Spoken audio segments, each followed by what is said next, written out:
Hello and good evening, everyone. And we're sorry about the false start. It's Facebook. It kind of comes on, says it's not live, then it goes live, just when you're not expecting I felt like a rabbit in headlights, and it was like, oh. it. It's so funny. So, hi, everybody. It's good that you're joining us. Hi, Lou. Hi, Carol. Hi, Good Paul. evening, everyone. Let us know you're there and whereabouts you are. It's lovely you're joining us this evening. We've got a Hi, brilliant Vicky. guest tonight, but there's been lots of stuff going on at the moment, Leanne. Do you want to explain? Yes, for anyone that has been struggling over the last couple of months, and I'm afraid to say it's still going to go on for another couple of weeks. So the energies of the planet at the moment are a little bit heavy. So it's all about everything that's to do with our past is coming up. So, I mean, I've spoken lots about this to people that I've been talking to. It's really, really important that we stay in our heart center so that you can view it from a different aspect, because how we deal with everything that's coming up is how we move forward. So it's really important that we move forward in love, not in fear. So when you're surrounded by things and you can see it all coming up, just take a moment to put your hand on your heart, just breathe in that unconditional love and just center yourself, ground yourself, however that may be. It can be in the shower, it can be outside, it can be Hold on, taking hold time on, out. hold on a sec. So, if I'm sitting at home listening to you right now, Yeah. and I'm not sure, I mean, we understand, but Mm-hmm. if I'm someone who's not sure what centering means, what would I need to do to center myself? Okay. Centering yourself, just self-care, take time out. Everybody views it differently, but at the end of the day, it's just taking time to yourself. Take a few deep breaths in Yeah. through your nose, out through your mouth, and just giving yourself the respect of some calm time and put yourself first. Then view the situation, because like everything, we can all be hot-headed and deal with something instantly. Yeah. But don't just whatever's going on around you, take time out, because I can guarantee whatever's going on, if you take 5 minutes out, you're going to view that differently. You take 10 minutes out, you'll view it differently. The next day, you'll view it differently even more. So it's just about you not reacting quick and bringing yourself back into your heart space. Because Yeah. at the end of the day, we want everyone to go forward in love. I don't want to see anyone fall by the wayside and keep going round in that same circle of fear and pain. It's about the new wave that's coming in is about unconditional love, but we have to put in the work to reward it. And look at what a seed when it's planted in the mud. Okay, it's the best way to look at it. You compact it down. That poor little seed's got a hell of a lot of work to do before it can then get to the top of the mud and then branch out, and then it grows and glows. But we're still in that little muddy circle at the moment where we've still got to pop through the top of the surface. So just keep going. And if there's anyone that, I can help or Paul can help through this time, please get in contact. Yeah. Beautifully put. Oh, thank you. Yeah. I really felt it was important to talk about it because it's like a really hard time. It is. Yeah. Yeah. Yeah. I've had a difficult week myself. And just because, we're aware of this doesn't mean to say we're exempt from it. All of us are feeling it. No one's exempt from this. The whole planet's going through it. Yeah. So it's Yeah. just about, just staying above it and looking at it and seeing it for what it is. It's not where you are now, it's where you've been. Yes. And it's just coming up, almost like it's saying to you, what have you learned from it? Yeah. Yeah. Well, that's beautiful. So let's move on now and talk about our wonderful Yeah. guest. We've got another Yes. an unspiritual talk. We like to bring all different modalities. We don't just like to focus on just mediumship. And like someone said to me the other day, mediumship is a bit like just having a loaf of bread, and mediumship is just one slice of that loaf.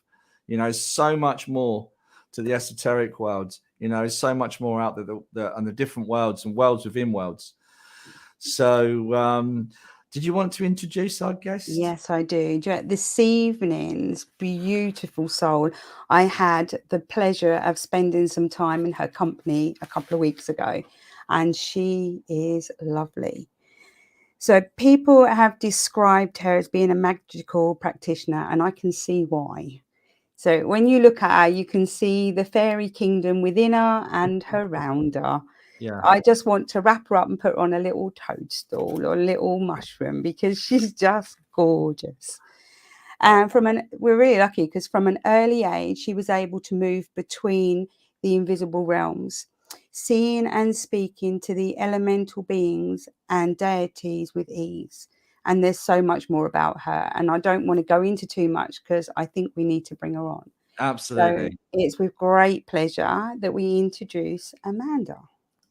Hello. Hello. I feel I should look too normal now. I should have worn wings. Look, we can see them. You have to wear them. Brilliant. So hi, everybody. Yeah, and thank you for joining us tonight. Welcome to Spiritual Talk. Thank you. Is it fair to say, oh God, I hate to use that word, witch. Is that fair to say? I'm going to get in so much trouble for saying that. No. Would you call yourself a witch? Yeah, I would say. The thing is, it's not offensive, and I think witch is now kind of. It's a great term. It's a naming term. I'd say a witch is one of the things I am, which is why I kind of say I practice magic.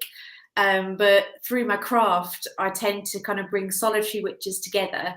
And that's one big thing, sort of doing that, especially during lockdown, brought lots together online in a group that I run with a couple of friends of mine. And now there's 4,000 of us in the UK. I bring together. Do you want to do a plug for that? Who are they? UK Witches Merry Meet, it's called. And we do sort of festivals as well and different things. But yeah, I practice magic every day, and I always had, because I was brought up very much with a very, very pagan roots through my grandfather. So yeah, it's very working with the natural world. That's all it is. Nothing scary, nothing dark. So getting back into your family history. So you said your father was a pagan. Where did it all begin for you? Was it influence of your parents, or was it something you just come across? No, it's my grandfather actually. My father was a Catholic. Oh, my grandfather was pagan. But my father definitely had a past life connection with me, and my grandfather would very much recognise something going on in me, and would always take me out into the woods on Sabbats. And Sabbats are what witches call the 8 parts of the year. So we celebrate each season, each of the 8 seasons. So he'd always take me in the turn of the wheel, and he'd sit me amongst just in a clear space and just watch me, inviting the gnomes, inviting the other fae, inviting the elves, bluebells, especially the bluebell fairies. I spend a lot of time with them, and they would just kind of dance and speak to me and speak around me, and I was never happier when I was there, really. Wow. It's Awesome. just magical, isn't it? As a child, I mean, that's like your happiest place, isn't it? It is, yeah. And I guess I had parents mother especially was quite scared of magic, quite scared of the other worlds. So I was quite a freaky child, really, because I would always open a portal that was at the end of the dining room table and just be speaking through the portal to things. And I was only about 5 or 6. So she wasn't keen on that. I just wanted, parents are parents. They just want you to be accepted. So she used to very much tell me the dangers of it as opposed to the benefits of it, I guess. Okay. We've just jumped along really quickly there. You talk about portals. And for those people at home that are tuning in for the first time and listening to us talk about portals, for you, what is a portal? A portal is a gateway to another world. That's what I would say. I mean, people who watch things on Netflix like The Witcher and stuff like that, it's just how they depict it on there, really. It's you can open them, or portals attached to a person. They're only something that I was doing it as a child without really knowing what I was doing, and it's kind of something really that someone who knows what it is and what the risks are should do. But yeah, it's a gateway, and sometimes they will open around you. Mirrors are often portals, so often people think when they look in mirrors they see something they didn't expect to see. It's probably because it's a portal. There's different ways they'll be, and you'll feel them. in the UK, especially in the rest of the world, there's a lot on ley lines. So the Glastonbury tour, that's a really big portal as well. And it's a really kind of big love portal too. So yeah, I actually bought a book the other day, which has got a map of the different portals that are known about anyway in the UK, because I want to kind of do some sort of more work towards them. So yeah, you can easily find where they are. There is one near me, actually. Well, say Bury St Edmunds. There was a big one there, yeah, a really quite big one there. So, yeah. Oh, we've got questions flying in already, and there's so much as well, because we want to talk about. Have I said? Am I going to say apothecary? Thank Just you. like a magical chemist, really, like what witches used to do. You know, healers of old, they'd have potions and herbs and yeah, a bit like what Ayurvedic is actually, which I've probably not pronounced right, but it's yeah, just that kind of natural way of doing things, of healing and helping. Okay, so I know I'm jumping. We'll come back to a lot of this, but I'm kind of excited because some of the stuff that you do, I've watched some of your lives on Facebook. And yeah, no, it's really interesting. I've learned a lot from some of the lives you've got, and I've just putting it across the banner across the bottom, guys. If you want to jump in and have a look later, there's some good stuff on there. But I want to talk about the dolls that you make as well. The poppets. Yeah. So can I ask you, and again, what is that about? So poppet dolls, it's a really early example of sympathetic magic. So people often confuse them with voodoo, which is not voodoo. I didn't want to say that. I freaked out on you, didn't I? You sent me the information. No, of course. Like, oh. I mean, voodoo is a really closed religion, and also it's something that got really kind of big 20th century and loads of different films and stuff. But poppets go back to, I mean, look at cave paintings. You know, that was the initial kind of way sympathetic magic was used. I remember making these in many lifetimes. Dolls in, I remember a lifetime in Crete, Native American, where you literally put the healing into an effigy. So rather than laying your hands on a person, they will kind of tell me what's going on in their life, what they want to kind of manifest, what they want to solve, any pain. And then I'll stitch the doll. I'll bring in their guides, bring in their energy, and I'll stitch the doll. And as I stitch, I chant. I stuff the dolls with things like different crystals, different herbs, different sigils, just different things like that, really, which all, and I make sure it connects with the person. I go through a massive process where they're birthed in the ground or the sea, and I bring them alive and I breathe into them until the heart beats. And they really do start beating because it's a soul, it's a little soul. And then they're given to the person, who then makes them alive themselves, further alive, and they tag them by putting a lock of their hair or a nail, just like that, to them. I only make them for the individual. I won't make them for anybody else unless it's a child, you know, that wants help with sleeping, because I think you need permission. Like any kind of magic, it's all about permission, I think, to know that you can work with that person's energy to heal and to help, really. But yeah, they're great. They really work, which is amazing. I was sort of skeptical myself when I first started making them again in this life, and the feedback's great. Wow. Someone's just asked, Liz Gilmore's just asked, I've just got the tail end of that portal chat. Did you say, Paul, there was a big portal at Bury St Edmunds? It's actually near Rougham Airfield. It's on the other side of the A14. There used to be a Rougham Tree Fair there, and I believe there's a big farm there. But yeah, it's around there. There's a really large portal.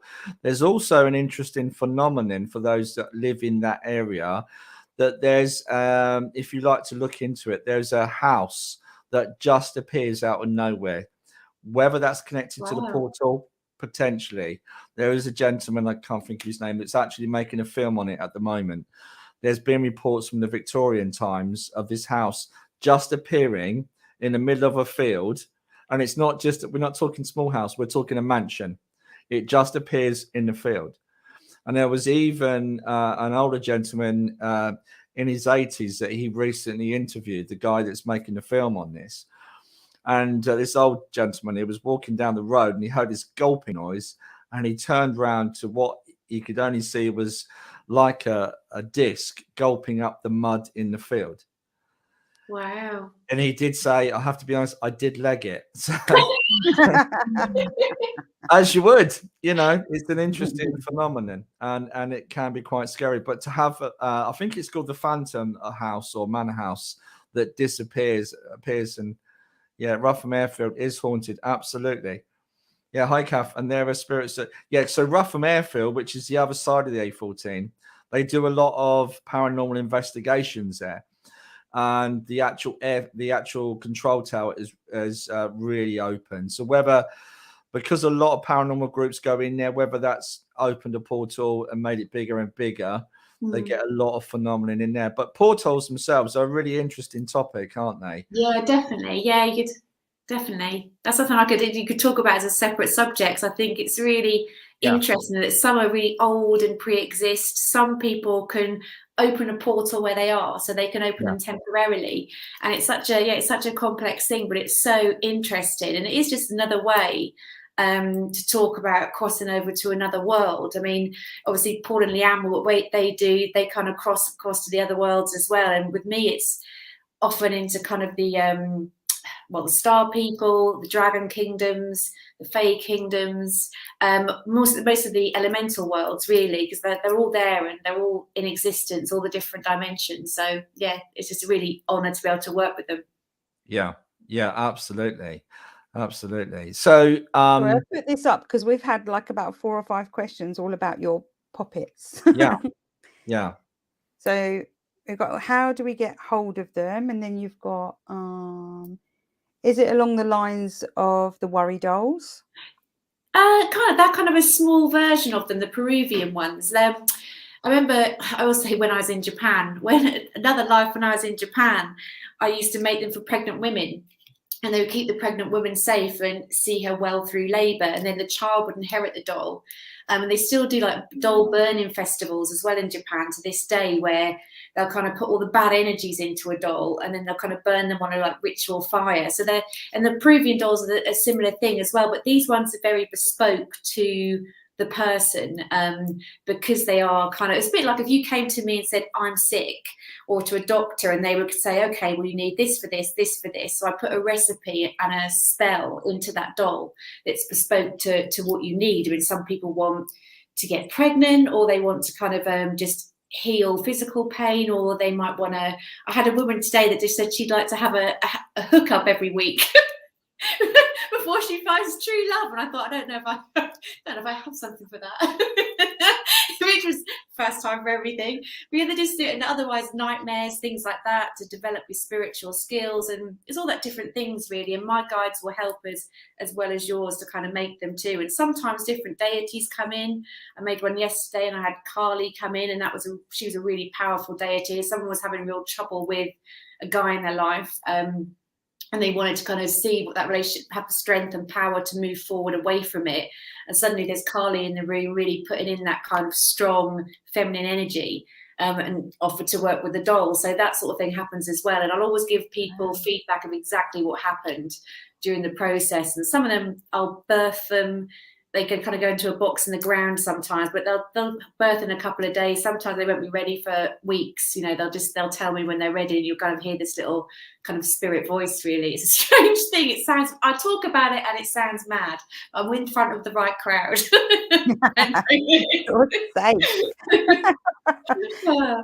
So where can people get hold of them?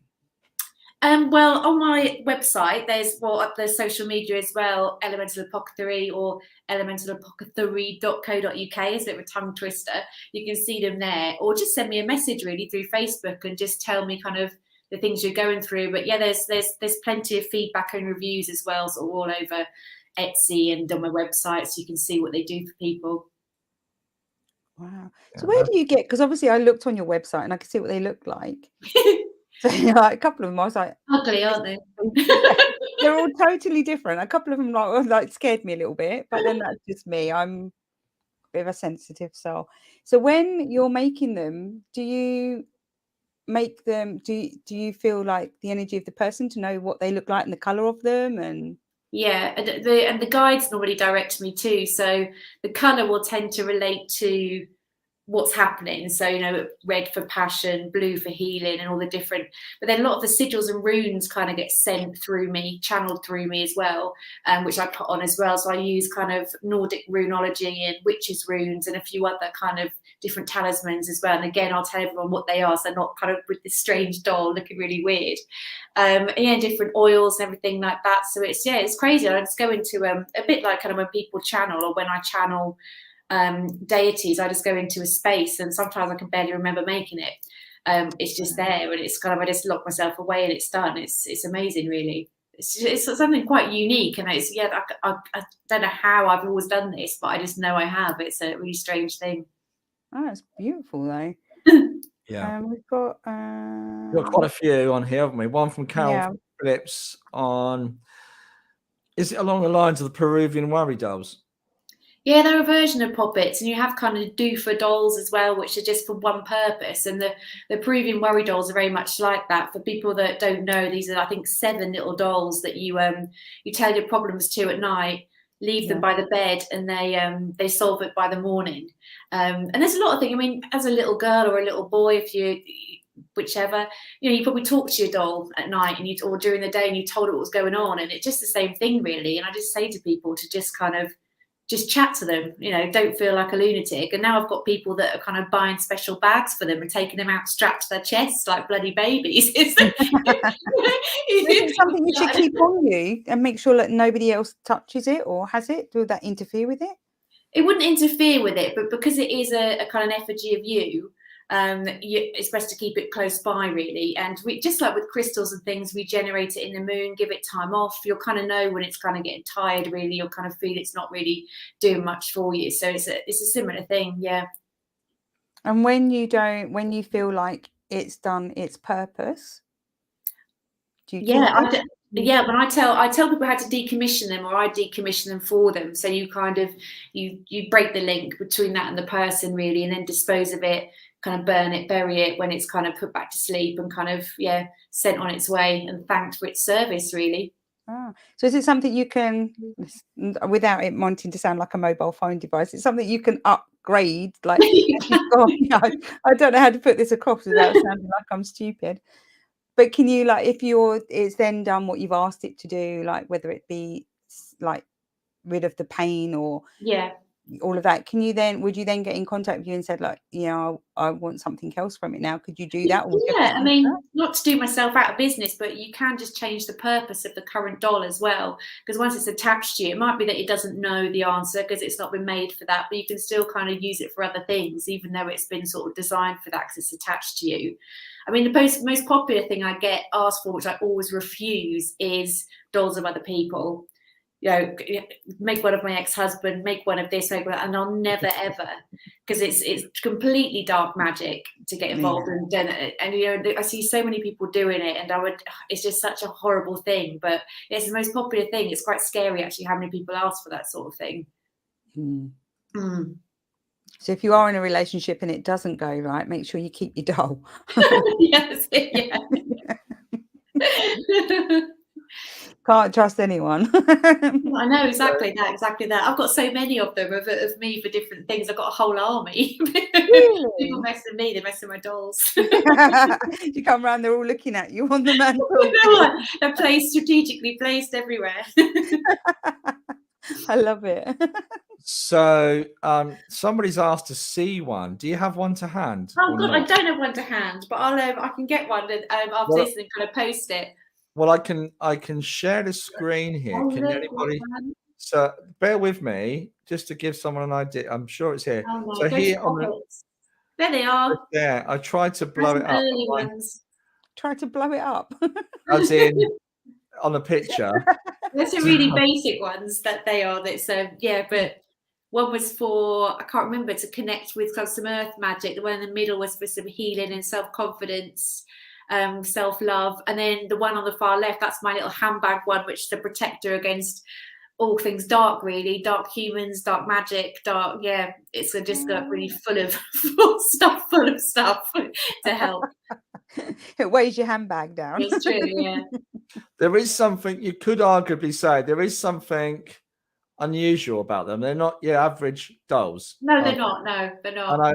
I kind of like that, but the emphasis on the heart as well is really interesting. Yeah, that's it. And when I make them for children, I'll tend to make them like animals. Like I'll even make them plush. So I did a few giraffes and monkeys and things like that. So I think with children, it needs to be less scary, because I know what it's like with children. I mean, my mum and grandmother, when I was a child, they used to slit open the belly of my tiny tears, and they used to put in kind of different kind of herbs and roses and oils and everything and sew them back up again.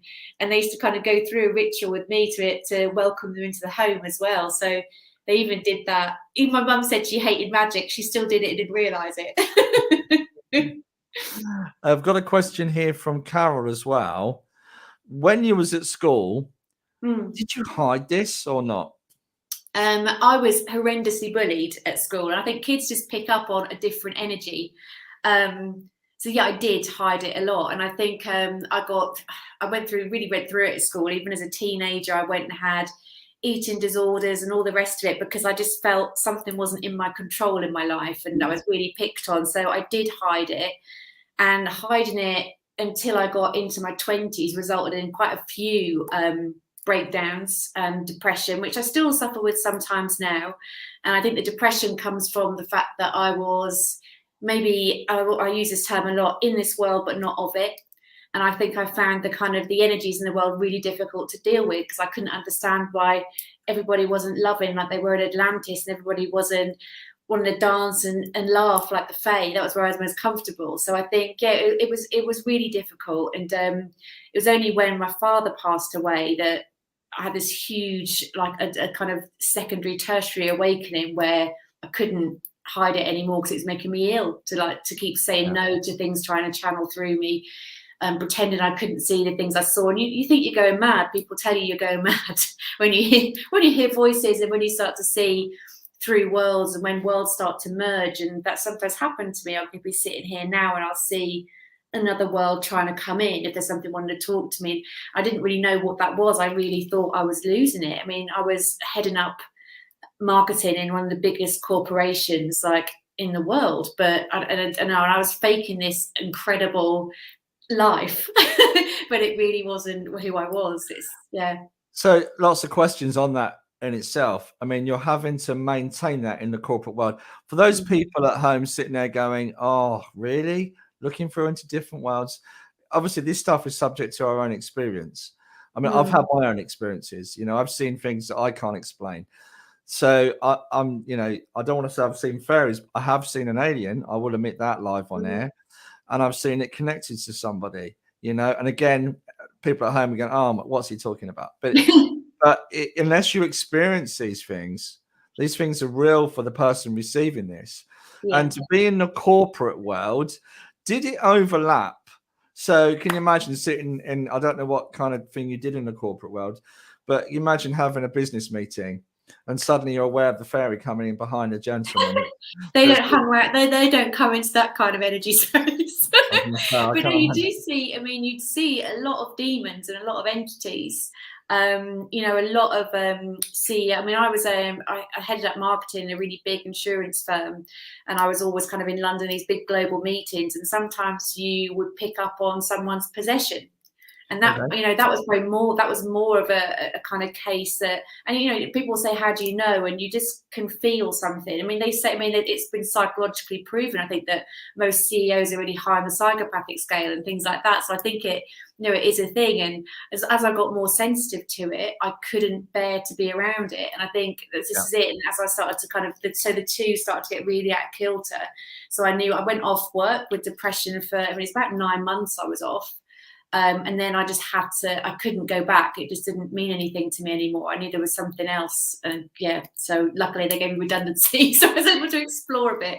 But, again, sorry to kind of nail this down, but for you, how did you see that for you? Was it something within the aura of the person you was aware of? How did you, again, that word possession is a big word. And it sure. I mean, I guess people see it in different ways. I'd always see it as a dark shadow around someone. Yeah, and always you can tell in someone's eyes. I don't know how you can. I can tell that, but you can sometimes tell it. that there's almost a like few. a glazed vacant look, isn't it? Yeah, this is it. Yeah. So And if there's you, after. Oh, sorry. Go on. sorry, I'm saying about as children. I mean, I've got my niece. She's 8, and she's very much into her crystals, her fairies, and she's struggling at school at the moment because they've been put into a mixed class, and no one believes her. And she comes home very upset and very confused. How come nobody else can see? She's very aware of energy. She's very aware of what her role is and what she can pick up from other people. Wow. And I always say to her that, you know, don't stop believing in what you believe in, because everybody's different. But what advice could you give to parents like struggling with children that want to keep hold of this, but they're going into a stage of school where everybody else is not believing? It's so hard. And I think I would just let them be in nature. So when they're not at school, I mean, and I still do this now, and I've done it with other kind of children that I know, is you just take them out and let them be. And I think when a child is struggling as well with that kind of connection, if you just let them sit with their back to a tree and just kind of breathe into it and see what's going to happen, they'll really feel at one. And, you know, nature's always there, always your friend. And it is difficult, and children don't understand difference. And when you're told as a child, oh, you know, you're special, don't worry about other people, it's hard. And, you know, so you do try. I mean, most children will try and hide it, but no. And I didn't have a support. My grandfather, after he passed, I didn't have someone like you are to your niece, or anybody really. My father was very Catholic. My mum was very religious, not Catholic, but that it wasn't tolerated. It wasn't something you spoke about. They spoke about it when I was little, and I got to an age where it's like, come on, you need to grow up now. You need to, you need to face the world. And I think that's what most children have. I think is that you're not allowed to keep hold of magic. And I think when I first, I remember someone once said to me and to my friend as well, why do you believe in all this stuff? And I was like, I don't believe it. I know. And that's the difference. And I think I know it, and it doesn't. That's not an ego thing. That's just, this is as much a kind of real part of my world, I guess, is where I'm sitting here now. And it's having that courage to stand up, and you know what you've seen, you know what you deal with. Yeah. And it is, you know, everybody walks a different pathway. Not everyone's going to see the same things. And to me, you should allow people to be like that. When you think like on a religion, people go to church and they pray and they worship something they've never ever seen. Yeah. So why should you not be allowed your strength in what you've seen? Yeah, it's true. For yourself, when there's thousands and millions of people out there worshipping something they've never seen. It's true. People say, do I believe in God? And I say, yes, I believe in many. I've got many gods as a pagan. As I believe in all the gods in it. You know, this is it. It's interesting because we're at a point now where people are starting to be so accepting of gender, you know, more so with race. Still a way to go, of course, but this is just another element of another path that you're choosing. And I'm just wondering if it will ever. I think it is getting more.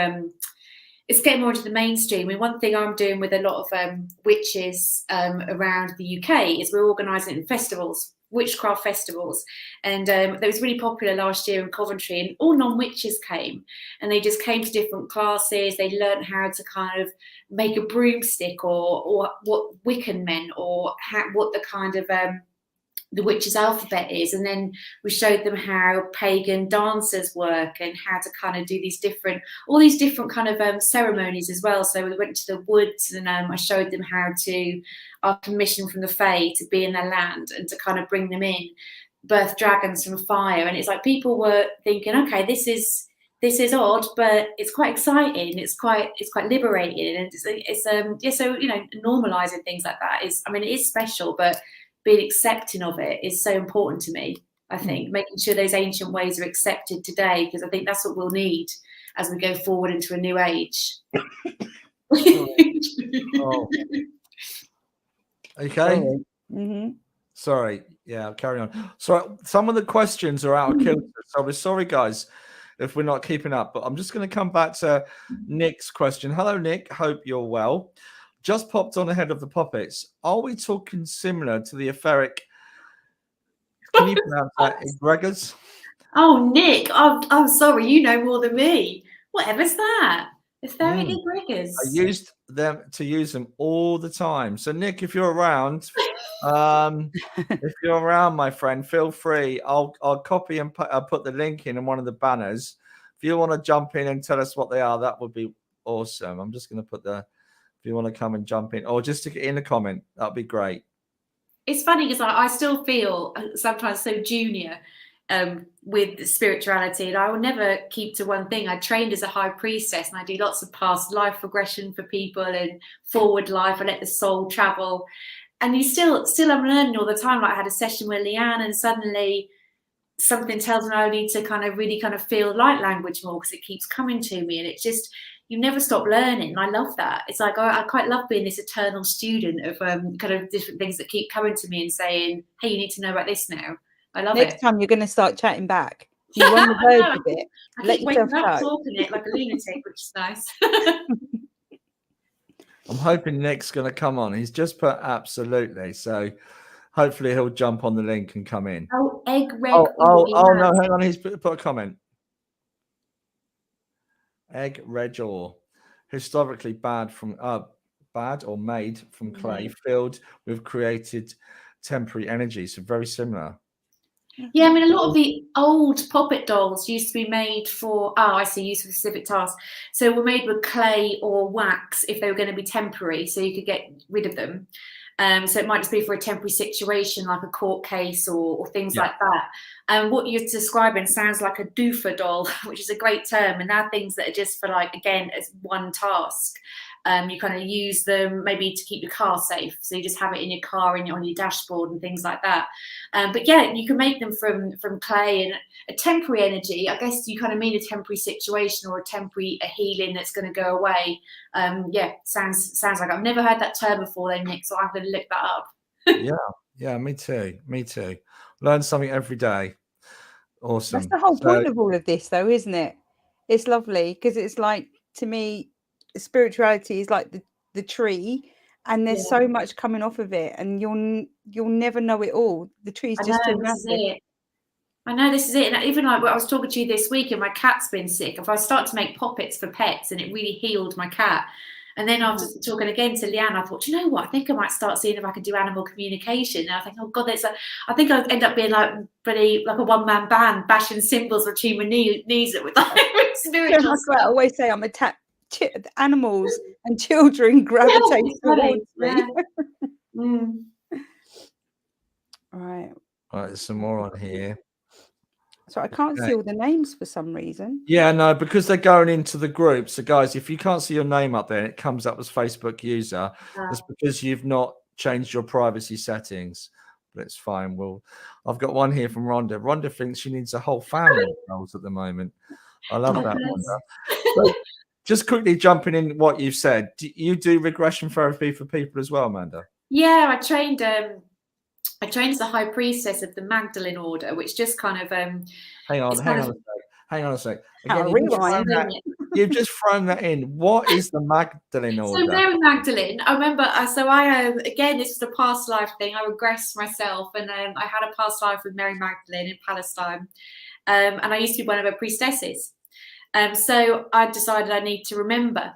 So being an earth priestess is very much kind of working with, it's very witchy actually, working with earth energies. And same with kind of high priestess, you use energies of the earth to heal people. So I take people through past life regression, but I also do things where they can kill the old self, they kind of rebirth, they commune with the soul in a communion, and they kind of get baptized into their new self. It's a very bizarre thing. But yeah, past life regression, I don't really like calling it that, because I always say, when you read the Akash, which is what I do, the soul goes where it needs to go. So it'll go forward, backward, sideways. Oh, sorry. I'm so sorry. You're going so quick with some of this. The Akash being the Akashic Records, yeah? Yes. Okay. So shall I explain what that is? Yeah, because there'll be people that won't know. So the Akashic Records, imagine that your soul, your whole soul journey is a library. And every single book is something that you were, something that you did, something that you are. And there'll be parts in that library, lifetimes you've led, that are still affecting you today. It could be a trauma, it could be a role you played. And when I go into that library for somebody, there's certain books that are sticking out. That's all I can kind of describe it as. Think of like kind of magical books in Harry Potter that flick through on their own. And it'll kind of say like, this is something that needs to come back into view. This is something that needs to be addressed.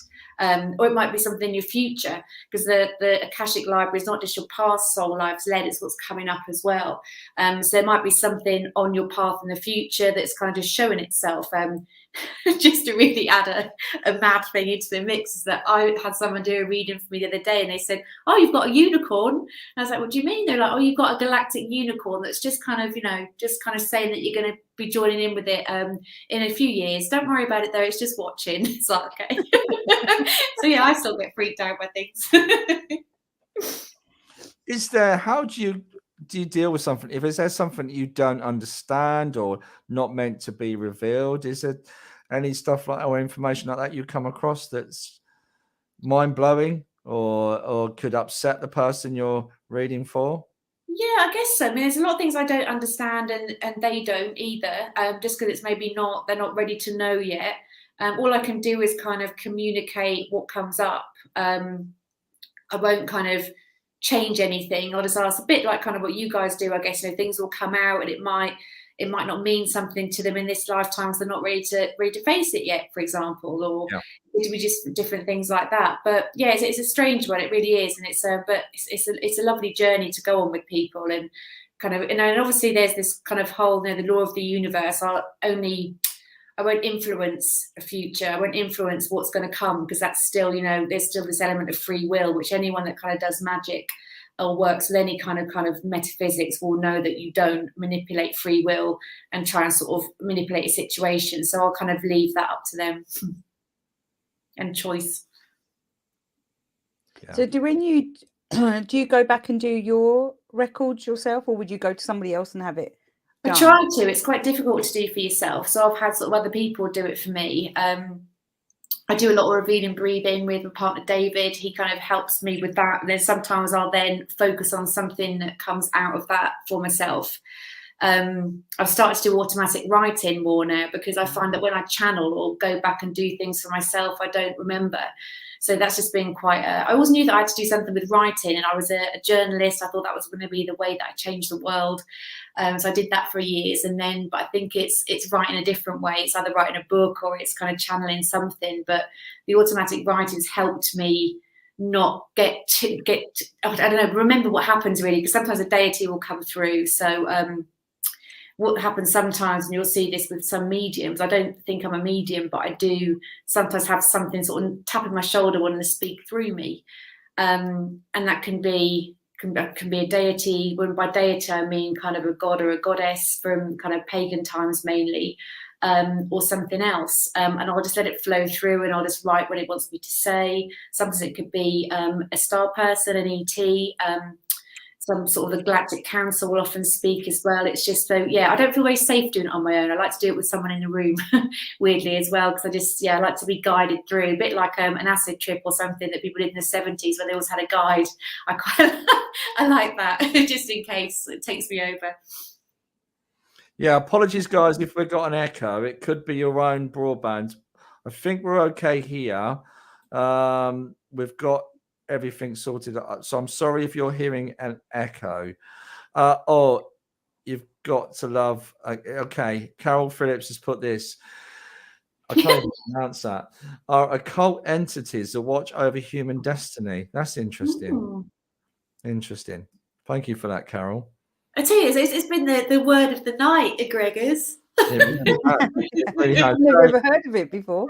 I know, isn't it? Slightly going back, because we're not keeping up the questions. I'm trying to get these questions because so many people have written. No, it's my fault. So fast. That's the fairy in me. No, it's fine. No, it's absolutely fine. So Carol again has put, can you have more than one of your puppets at once? Yeah, I have a lot of people that. I think, yeah, they have sort of an army really, and a bit like if you tell a friend a problem, if you tell a group of friends, they're going to come up with a better solution because they talk together. So they're all kind of tuned into you and your energy. And I even had like a couple, they both asked for one for each other, and then they wanted the puppets to talk together about that relationship. So that's another thing I've done actually, is I've made poppets for weddings. It's like it's a really strange thing, and people want to kind of hand-fasted poppets, so that's kind of together. Obviously it doesn't guarantee a long and fruitful relationship, what do you do when it comes to divorce? You know, it's like, funny actually, because sometimes I have made these for people and they want one each, and the energies of them both are so different, and you think, oh, well, you know, they're obviously together for a reason, but I'm not sure it's going to last. So you basically run a sweepstake, you know, between friends. How long is it going to last? Free will, can't say anything. Who's going to get the dolls at the end? Because really, it's not going to happen very nicely. Yeah. God, yeah. So amputations going on. Hi, Rhonda. She's put, can you pick a colour? Is colour, and is the colour relevant? It's a good question.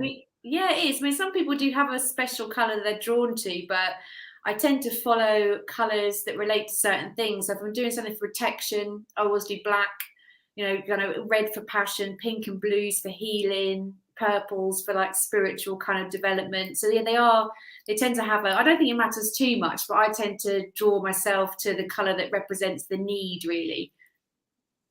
Yeah, Vicky's also put on here, how much are they and where can you get one? I guess I point you towards the website would really help. Yeah, and they vary. When I don't really offer ready-made ones. I've done it before where I've got some that are made for certain things already, so sleep, etc., and then I can bind them to your energy. But it's kind of better that they're kind of you're in mind as the process is happening. You know, I don't like people that sell these like mass-produced dolls, and I just don't think it works as well. It might do, but I don't feel it does. So the bloke in me, the geezer in me, is now thinking, oh, like you'd end up with a Chucky doll. You know, you can have a Chucky doll if you want. So I'm sorry I had to bring that up. Sorry about that. But what I want to say is actually it must take quite a lot of your time and energy to produce them. God, yeah. From making them individually for someone, you know, that's got to also reflect on what you charge your time and effort on these. Yeah, it does. And I did take on too much. And I had a point before Christmas where I had to like cancel a lot. So now I'm only making a couple of months. Because like I said, sometimes you can't put a time on it. Sometimes sometimes one will say it wants to be made, and I'll know that somebody is going to come to me and ask for a certain thing, and the doll will be there. Other times one really won't want to be born, so one will kind of just really fight me the whole way. And sometimes the person's energies will be really difficult to work with. I mean, I don't know if you guys have had this as well, but resistant to say emotional healing, that's one of them. So it's like it's horrible. And me being me, sometimes I can be a bit of a sap and I don't protect myself, and sometimes I'll take in that pain, and then that will floor me for a few days, and it's like, oh, God, you know, this is a real bugger, this one, sorry. Do you ever start one, and then how it started out, all of a sudden you feel the energy change of the person, and it's like you feel like they don't need that anymore, they need something else? Yeah, always. So I'll always give people a kind of recipe at the start, but then when I finish it, I'll say, actually, this is what happened. This is what you have got. Because it will always kind of tell me to add different things or take it away or go through a different process. Like sometimes they'll want to be birthed a certain way. I had a lady the other week and I just knew I had to bury it under this fairy tree that's it's in Lowestoft actually. It's Farrison's Gardens, Paul, if you know it. Yeah, and I just knew I had to bury it there. And I thought, right, it needs to be birthed under that kind of circumstance. Same with like kind of water births. Sometimes I have to take them in the sea and almost baptize them, like, you know, and that kind of thing. Is because I'm very led by the elemental energy, especially. So often the Fae will really help me with kind of making them. Oh, sorry. Oh, was that all right? Sorry, I thought I was supposed to be reading it. So. No, sorry. That's all right. Carry on. We've got a big one here. So again, we're going back to the conversation we had when you were working, and I'm sorry, Facebook user, I can't see your name. It is challenging to keep it separate. So she's talking about when you was in the corporate world, the energies and when in meetings or so. I think basically what they're saying is, did you manage to learn a way of protecting yourself or helping you to work in that type of environment? That's what she's asking, or he or she is asking. Does that make sense? It does make sense. At the time, no. I think what I did at the time is I just became somebody else and I played a bit of an act. Knowing what I know now, I would kind of just do a real kind of visualization of protection. What I do now, for example, when I go anywhere, is I imagine a cloak around myself, and I'm walking through the city or walking anywhere, and I'll also kind of clear myself in the morning and in the evening. So if I have picked up any kind of, just if you got into an argument with someone, I'll just kind of get all of that lifted off myself as well. So yeah, if I'd have known what I know now, I think I probably wouldn't have gone into a really bad depression. I would have coped with it a lot better. So I would say that, put on your armor, spiritual armor, just imagine it going on yourself at the beginning of every day. And if someone's just a real awful to you, that's their issue. That's, they're working through something. So once you kind of understand that as well, you just let it flow over you. And yeah, I'm talking a good game now, but I didn't do that at the time. Like I said, I just got home and got really upset about everyone being awful. Yeah, because there's a lot of people in that world still. Yeah, of course. And obviously with everything that's changing at the moment, how the energies are changing, so much is coming up. Someone did comment, is that why one of the reasons why we potentially could be going to war? I'm sure on some level there is a part of that. Yeah, I'm sure there's some truth in that somewhere. Yeah. But without going too deep, there's a question here from Sean. Are runestones and symbols linked more to witches and pagans? Well, it's kind of weird because witches and pagans, so you kind of have different schools of thought. You have pagan witches, Wiccan witches. Runes traditionally are linked to Vikings, so kind of the Nordic faith. So you get a lot of witches kind of follow different deities. They kind of change between many, or they have what they would call a main patron deity. So lots of witches that follow Odin, Freya, along the Nordic kind of the route, they'll kind of use a lot of kind of Nordic runes, but witches also have their own runes, which they'll often combine as well. They'll overlay them, so they kind of mean different things. You'll put a rune on top of a rune, so you have symbols. You might notice a lot of witches will have runes tattooed on the fingers, just different things like that. So yeah, it's a kind of a witch thing, a Viking thing, I would say. I've answered the question. Yeah, I don't know if you know Linda Robin. Do you know Linda? But she's asked you to do a trance now. That's not possible in this moment. No. That would just be too much, wouldn't it? So, okay. Okay, is that a question? Oh, yeah. Or visit the Akashic library.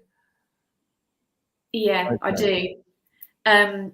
You often have Alexia, lovely Alexia. She's one of the people organising the Pagan and Witches Festival.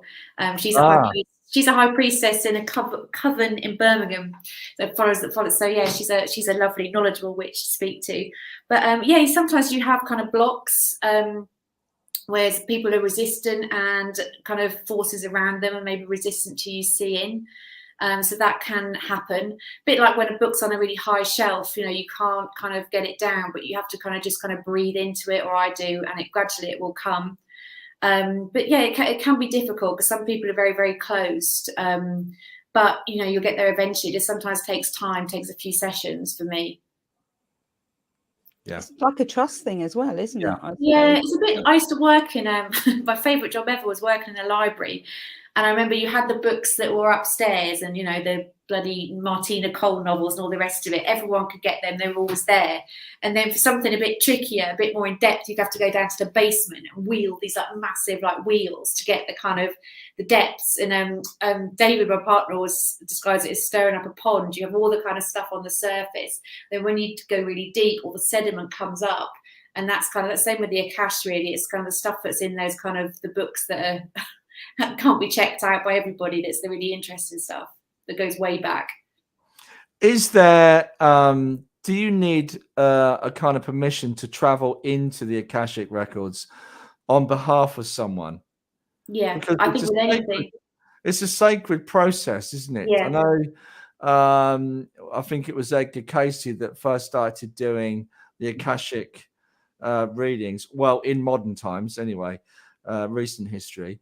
But I think it was Edgar Casey, and I'm sure I've read somewhere that he used to say there is a process, and if you're a medium that want to kind of read for people from the Akashic, there is a process of trust and also honoring what you're learning about someone's soul journey Yeah. is a sacred thing. It really is. And, you know, I think we probably work with the Akashic Records more than what we think. So, for example, there may be people on here that sort of do tarot readings or oracle readings.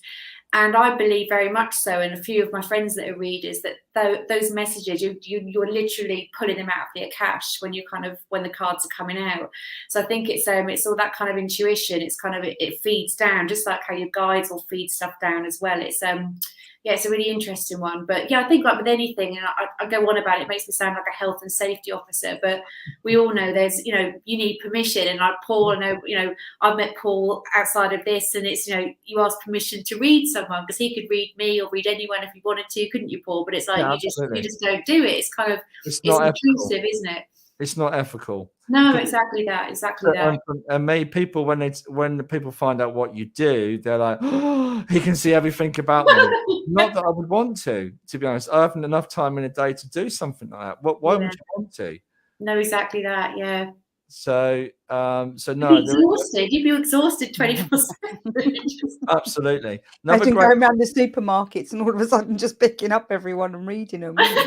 Yeah. Oh. Absolutely. We've got another great question here.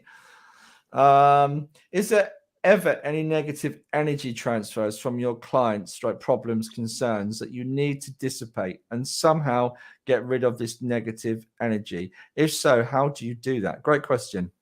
Yeah. So what, I do really traditional things that witches do. I'll do things often. I'll have a salt bath or a salt shower. So you rub it into yourself. That's one thing I'll do. Another thing is I just do a clearing prayer. I do it every night anyway. And I ask for, the highest high to anything, any curses, meddlers, demons, anything that might be clinging to me, to be removed from all of my bodies.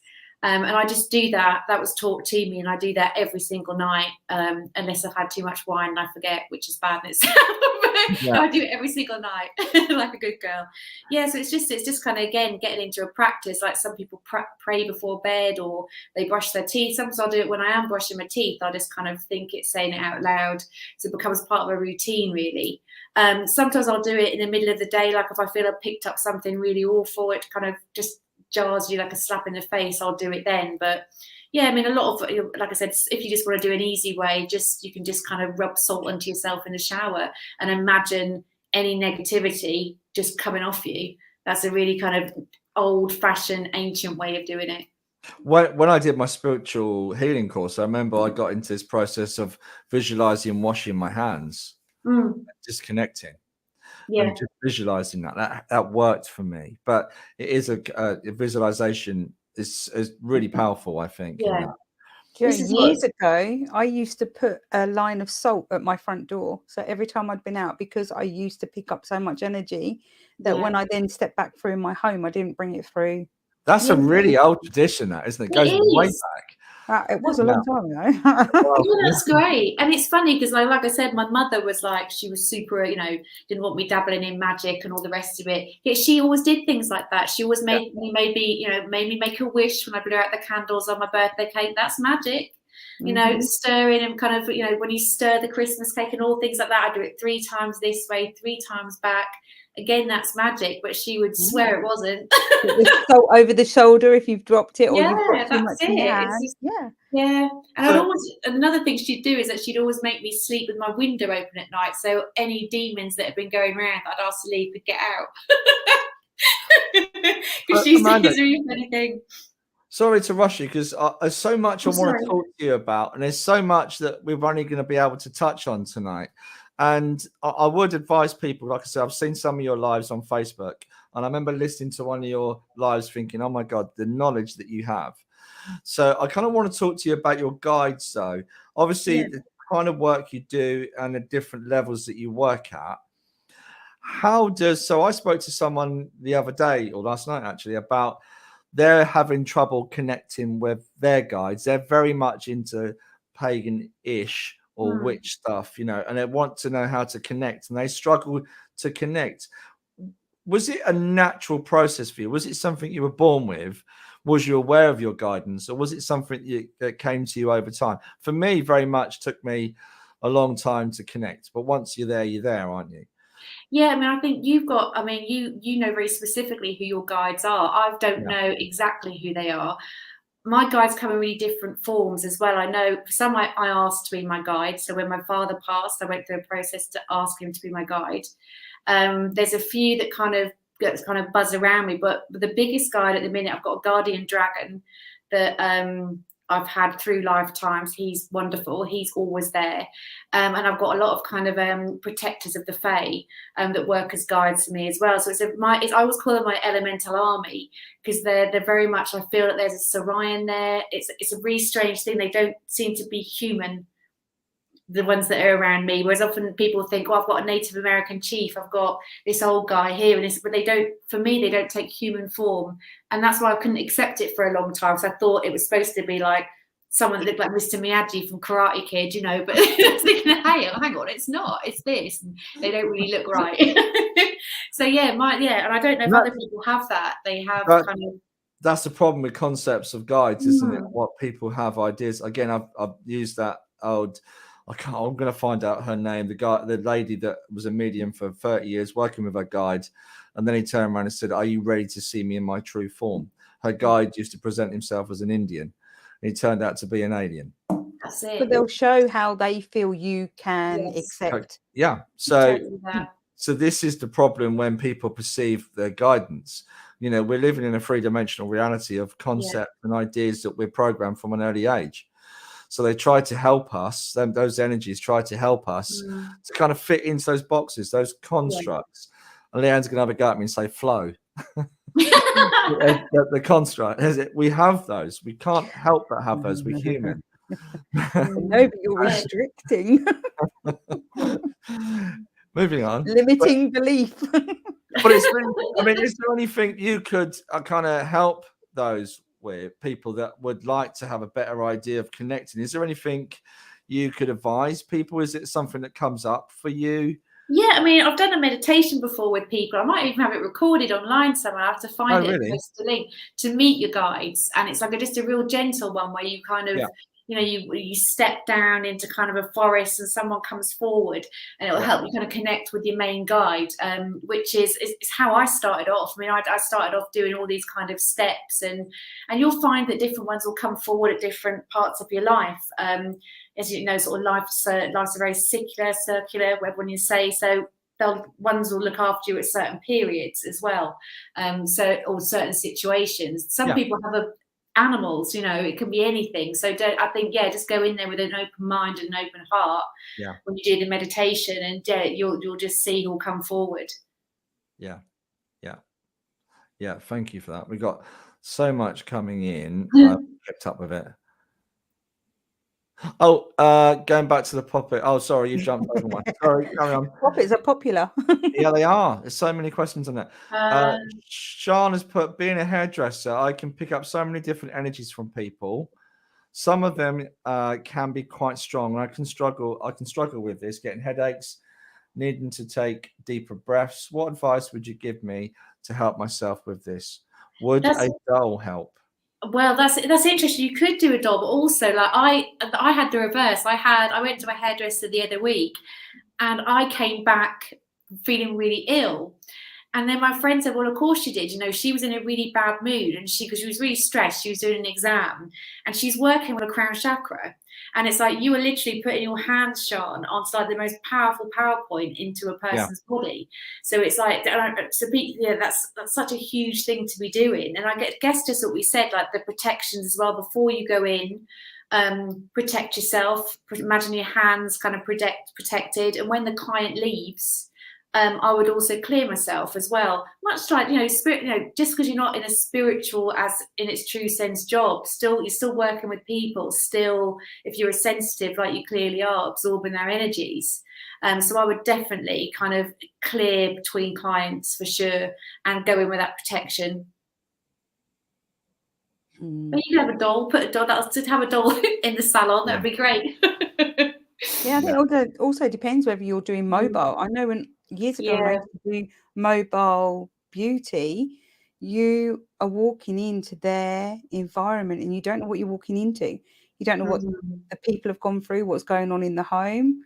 So it depends. If they're coming into yours, you can set your boundaries. You can you have your crystals everywhere and do your clearing and whatever you do to do all of that. But if you're actually walking into somebody else's, no, you're right. It's funny, the worst experience I ever had is I had a tattoo.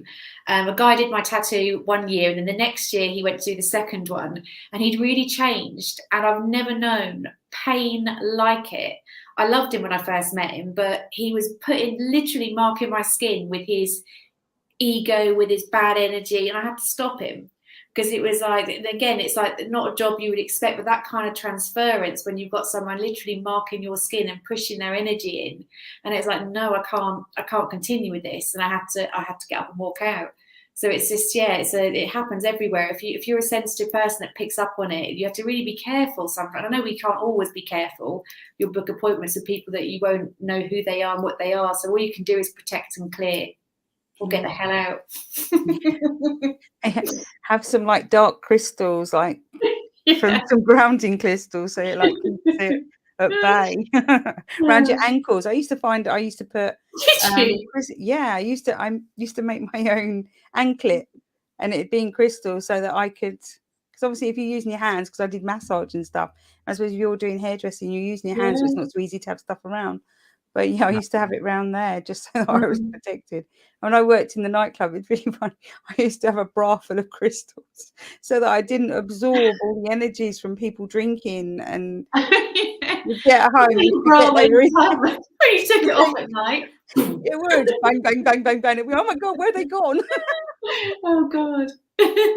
But they do help. No, they do, and it's funny because I've always had a bit of not a fear. I think it came from sort of something in Atlantis, but I always had crystals, but never liked them really. No, again, that's another thing where I've suddenly recently started to have them really cool to me. And again, it's like one of those things I thought, oh, getting into the spiritual thing, I'm going to have crystals, I'm going to have oils, but just never really felt them. But again, you change, and it's something that I've started to look at more and do more with. It's like phases, isn't it? I've my home's like got loads in, and I always give them to clients and people. And then I looked the other day and I haven't got many of the smaller ones left anymore. No, it's funny though, but everywhere. I'd have children come in and they'd like it. I go, oh, just take one, whatever one you're drawn to. And then you suddenly go there and you're like, where are they all gone? Yeah, it's great. So Shana's also made a comment here about if somebody asked her for someone in the family, would I be able to make one, or do you have to have the permission who the doll is for? If it's for a child, I'd say no. You can give permission on their behalf. But if it was for somebody in the family that's an adult, I'd prefer to have permission. I wouldn't, just because it's kind of I'm literally going into their energy field. So it'd be like me going into their house, when they're at work with someone I didn't know, and I wouldn't be comfortable doing that, even if I had a key that you'd given me. I guess that's the only way to look at it. So I'd want permission if it's a fully functioning adult person. Yeah, absolutely. And how easy is it for someone setting the intention to go out and make a doll? Is it that simply that easy, just setting the intention? Yeah, I mean, I go through a really kind of a long process with like about 13 different rites. But you can kind of you can make them yourself if you want to do one for yourself quite easily.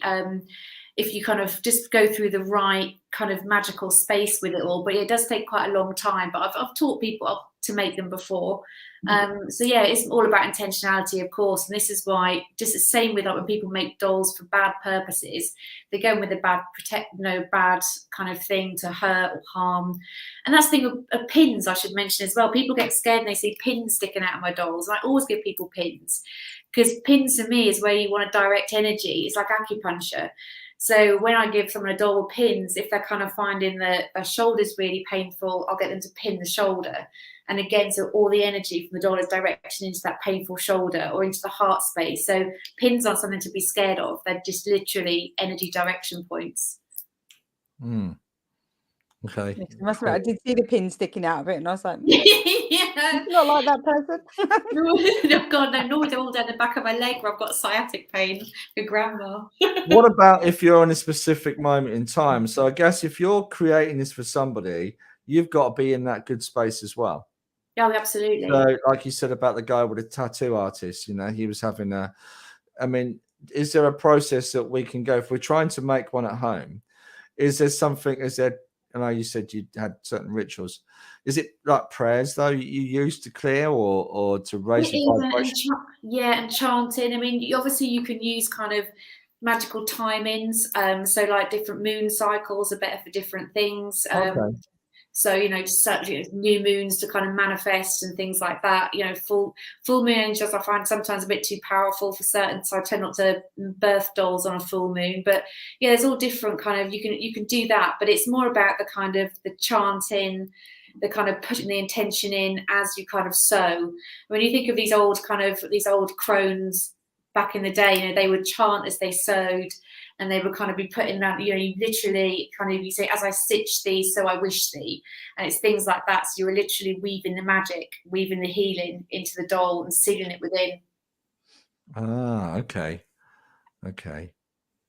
Cool. The other thing I was going to ask you as well, because you're also doing festivals as well. So did you want to talk a little bit about what you're doing this year? Yeah, of course. I mean, we've got a few festivals planned. In Coventry in May and September, there's a festival for pagans and witches. So that's going to be very much people come together and just learn about magic, really. And there's loads of different workshops. I'm doing a few talks on dragons and past lives and astral travel and all that kind of thing. And there's some full-on workshops to make stuff as well. Hold on a sec, right there. Boom. Another one you just slip in so quickly. Just doing on astral travel. That in itself is a massive subject. Massive subject, and you've just gone, yeah, we're just going to do a little bit of this. And, well, you know, there's only so much you can do because it's a real stage. Yeah, it's a massive subject and it needs to be done in real stages. But I think giving people an understanding of it and to know the difference between that and out of body experiences and just going between worlds, I think that's really important. So I think a lot of people need to kind of really understand that. Is there a group to find out about the festivals? I mean, it's the website covenantofgaia.co.uk. All the festivals are on there.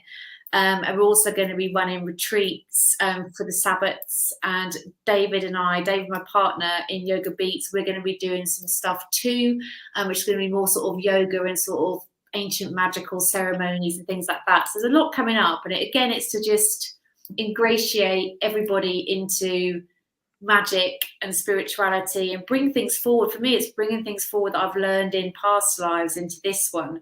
So sometimes I'm doing Native American ceremonies, sometimes kind of making sweat lodges with reeds. It's all different things that I remember, and I just think people might need to know or might want to know. And it's it's interesting.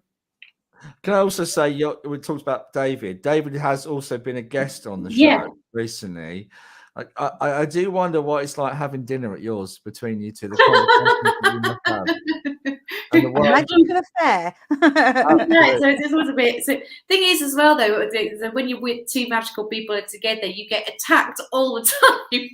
So it's not this kind of great, wonderful thing where you're dancing with fairies. It can be like really hard work sometimes, and it's strange. But then it also kind of it makes your world feel a little bit more normal, or the other worlds feel a bit more normal.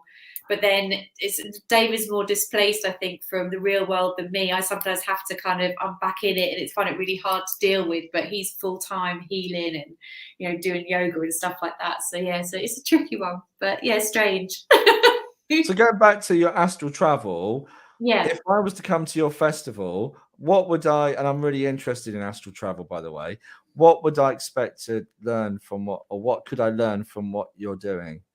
Probably in the talk, I would just kind of show how you train yourself to even get into the state to lucid dream or travel astrally. And, it is the separation of the bodies. Yeah. And it's certain things where, I just do a really simple thing where you imagine a spot on the wall, you close your eyes, you still see it, you open them, close them, and you kind of have that reality displaced. And then you kind of imagine, I started as well as imagine displacing the body. So you imagine kind of raising a hand, with your hands not raised, and then you count your fingers. It's just little things like that. You have to do a real easy process into it. And then, if people want to go further into it outside of that, I can help them with that. But I love it. I think it's what kept me going during lockdown, being able to Go everywhere you're not meant to. Yeah. Well, that's the thing. Okay, so what kind of travel experiences do you have, Amanda? I'll often go between worlds, and in this one as well, I'll tend to just kind of go where I wish to go, kind of go across different countries and things like that. And for years, when I was young, I used to always have this lucid dream and astral travel where I could only go about 4 foot in the air. And then sometimes I'd always do things, I don't know if this is related, but I'd sleepwalk and smack into windows because I think I wasn't quite prepared to leave the body, but I thought I was. Just things like that. And I've even kind of done a weird, my mum once swears she saw me levitating off the bed, but she probably thought I was, but I think it's all that kind of like weirdness as a child that suddenly I managed to control it, channel it into what it was meant for, and then do it. Yeah. Have you had any kind of, I mean, I come across someone that struggled. They had an experience when they was out of their body and they struggled. They felt they wasn't in their body properly. Have you come across anything like that? How do you mean? They do it by accident? Because well, they come across a situation when they was out of the body. I don't want to scare anybody, but they came across something they didn't like and it frightened them. Yeah. And they didn't feel they were back in their body. So if I'm having a lot of people are having this experience at the moment, lucid dreams. I mean, I'm having consciously conscious and I can see myself looking back at my body. So I'm getting that without even thinking about it. And I'm aware of what's going on around my room. That's weird. So thanks for that. No, it is. No, it's like sometimes it's a projection as well. Like you could feel that I'm downstairs making a cup of tea, but then I also know that I'm in bed. And again, there's like you've projected yourself. So they're all kind of similar elements of separating bodies, aren't they? Yeah, absolutely. But what I'm trying to say is this woman, she felt that she wasn't grounded. She felt she struggled with that.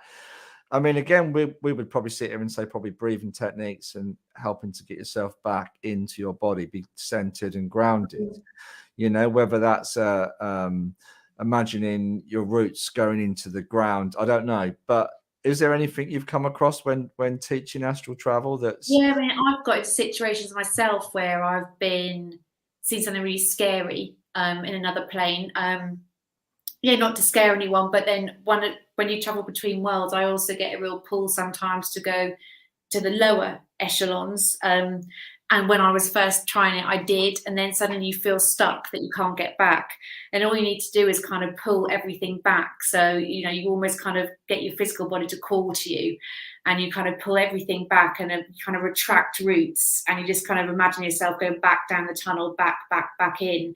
Before I go to sleep, like I said, I always clear. But I also, after I've cleared myself and got rid of anything clinging to me, I'll bring in protection. So I'll open the 4 corners. This is something a lot of witches do, the north, the east, the south, the west. And I'll bring in my angels, I'll bring in my dragons, I'll bring in all my guides to watch me when I sleep and protect all my bodies.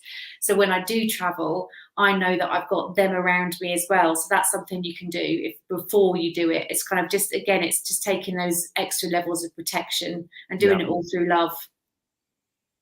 Yeah. Okay. So when we talk about darker things, a lot of the stuff that we see is an illusion anyway, isn't it? A lot of stuff is based on energy. It's around fear, but it's an illusion. So try not to, if you're having an out-of-body experience, try not to be afraid is what I would say. Yeah. And this is it. Yeah, things just look different. That's the thing. So yeah, it probably isn't what you think it is, and it's just something that you maybe creating. So yeah, just I mean, tell it to kind of leave. Universal law means if you do see anything you're not a bit worried about, just say go, and it has to go. That's a law of the universe. Absolutely. This is just said this. I've just seen that one. I inadvertently just thought of someone I had seen the day before, and I found myself in her bedroom to see if she was okay, and shot back in my body. And the after effects was like coming out of an epileptic fit. So I was told after sharing with a nurse of the physical symptoms I experienced. That's interesting. Have you had anything like that before? Yeah, that's like getting the bends with diving. It's really funny because my uncle passed over. It's something I've trained again with this, like to do with the High Priestess stuff. It's become almost like a death midwife, and it's a really strange thing. So when someone's passing, you can almost go to them, speak to them, and help them along the tunnel. And if you do that sort of thing too quickly, you basically kind of freak yourself out because you went between worlds too quickly. And I always have to do that really gradually. So just like I just said then about diving, if people come up too quickly, they're sick. They feel really sick. And it was just that because you weren't prepared that you were going to go to your friend's room and you literally projected yourself. You completely you just kind of threw yourself back out again. So your body was just like, just had a bit of a jolt, really. That's really interesting, Liz. She says, I am a soul midwife. Oh, brilliant, Liz. It's beautiful, isn't it? It's a beautiful thing. Awesome. I always say that, when you're born, you're surrounded by love, surrounded by people when you come out into the world. So when you pass over, you should have the same love and the same company. And I think it's a thing that I wish was more known. I think in other cultures, it's very well known, Liz, to kind of be a soul midwife and to do the kind of death doula thing. Yeah, I did actually the end of life doulas course. It was amazing. Yeah, it really is. Beautiful. It's a nice comment from Zoe. Just to let you know, you're incredible, Amanda. Thanks, Zoe. Nice to be appreciated. Isn't it just? Yeah, exactly that. Yeah, absolutely. So Nick has made a good comment as well about the pins and the dolls. It's the intent, not the absolutely. Absolutely. Yeah. So I mean, there's so much that you do, and I feel like we've only just really the top. Yeah, we really have. Spiritually greedy, I think. Yeah, but there's so much there, and I think as a guest, there's so much about the other worlds that we don't necessarily block out because we live in this three-dimensional reality of our lives and expectation and programming. We don't take the time. I remember growing up, my neighbor used to talk about the elementals, Pam, and she used to say to us, just take the time to be in nature. Yeah. Take the time, and eventually they will get used to you, and you will start to see lights, and you will start to see them. Yes. And nature gets used to your energy as well. That's true.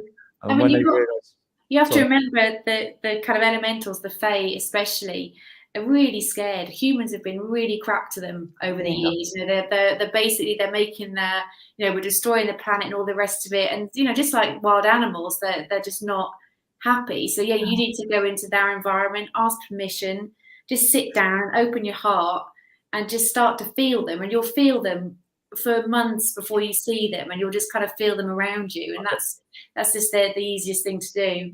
There was that famous story, wasn't there, in the Victorian times of the girl that saw the fairies at the bottom of the garden, and they tried to ridicule her and disprove it, etc., etc. Maybe it was disprove, I don't know. But I remember having a conversation with a gentleman I used to work with who was ex-SAS, and he said to me, don't you ever tell anybody this or I will kill you, but I'm going to share it. I'm not going to name names. And he said that he grew up in Cornwall, him and his brother. Oh, yeah. And his brother started to see elementals, fairies, whatever you want to call it. And his brother said, you must come and see them. His brother obviously just thought, what is he doing? He's lost the plot. And he sat and he waited and he waited. And he said, these lights turned up. He said, Paul, I was blown away. I didn't know what to make of it. So, and he's a hardened ex-SAS soldier. So we can all, sorry, go on. No, and so you go to places like Cornwall and Ireland, they're scared of them. You don't ever step into a fairy ring because they can be very dark, especially the old earth ones, the gnomes and the elves, and then they can be cheeky, they'll hide things from you, and it's they're not all kind of Tinkerbell. And again, that's another thing where that true form is very different to what you think it's going to be, how they look. It's amazing, really. We were talking about this a little while ago, wasn't it? Because I said I had where we used to live, there was a big fairy ring, and I used to be very protective over it. And I'd go out there and I'd go, "He's coming out to cut the grass. Don't make sure you're not about." And and the other place they just started popping up. So where we've just moved to, I've sat in the garden and put my intentions out that I want to get lots of wildflowers to bring them back into the energy of the garden. Yeah, because it's beautiful. You step out there, especially early morning or Yeah. like as the sun's starting Yeah. to go down. Yeah, and you just, the energy is just beautiful. As you That's say, when I first started to see them again at dawn, and it was dawn when I kind of felt the garden was crackling, and because that's the time they come out when no humans are up, and that's the thing. Then they'll first be up there. So that's the best time if you can do that and just kind of sit with them. But all you can do is just go out, open your heart, and sit there, and just do that time and time again until eventually they think, she's all right. That's fine. We'll we'll show ourselves. yeah. Let's get into that time again. We've almost been going for an hour and a half. Oh my gosh. And I want to ask you, what next for you, Amanda? What's up next? Where do you see yourself going? God, it's really difficult because there are so many things. I think for me, it's I've never felt confident enough to doing a lot of my therapies, talking like this. Like I said, I've always been the other side of a camera, really, and I want to do more of that, and just to help people to normalize magic. So more retreats for sure, and I'll do more Akashic readings for people, because I think the remembering of what you know is going to be really important to go forward into this new age. And I think more people, witches especially, there's so many awakened witches that are appearing now and need support. And it's just that I see myself as a protector of the elementals, for one thing, and kind of help and coordinate them, but also, to help people kind of understand more about them and kind of welcome them all to their world. So I'm not sure what form that takes. So I haven't got a self-promotion in my back pocket, unfortunately, but it'll be something like that. So when I know, I'll tell you. Where do you see the world heading? You've got to ask that question. In your eyes, where do you see this beautiful planet heading? I think it will get a bit worse before it gets better, but then I think it's going to be a real wonderful golden age where the energies are going to be so pure love. And I think species will walk beside species that we've never known. And I think I have a vision that it keeps coming to me, and it's such a wonderful one. And people that are struggling at the minute, and we all are, it's like, just hang in there, because it is going to be so beautiful. And I see that, and I can see how everyone is just going to be so much more accepting once we've, I think I was told once before by an advisor of mine that the darkest point is always before the dawn, and it has to get really dark before suddenly that sun breaks through. And I think a lot of people are feeling that now with what's going on in the world, and it's going to be a beautiful world. It really is. I think it. I feel it. Yeah. Awesome. Yeah. I feel you. I just want to say thank you to everybody joining us. And if you, thank you. If you've come in halfway, you've missed a lot of the show. So please feel free to go onto our YouTube page or our Facebook pages and have a look, catch up. There's other interviews as well there. Thank you, Amanda, for coming on. That's all right. Enjoyed it. It's been great. Wasn't as bad as I thought. It's been brilliant. Next week we've got a lady all the way from. America? Is it America? Why did I get it in my head? Australia. I really must learn to listen more. So she's from America. Did you want to quickly talk about her, because she sounds really interesting? Yeah. So that she does loads of different things. So she's. There's so much. She's also agreed to do like an assessment, psychic assessment. Yeah. So what she's going to do is do a live where you don't have to come in. You just have to ask a question, and she can look into your body and clear any problems that are going on. Yeah, she just does a lot. So she got me straight away, didn't she? She did. Well, I sent her a clip, and she nailed you big time. In a nice possible way. Yeah. Okay. Crack on. Anyway, moving on. It's been lovely, Amanda. Thank you ever so much. Well, thank you. Thank you for your time and beautiful energy. No worries. Lovely to speak to you both. Thanks everyone for tuning in. Yeah, and we'll see you again next week, everybody. Thank you. Take care and see you next week. Bye, everyone. Bye.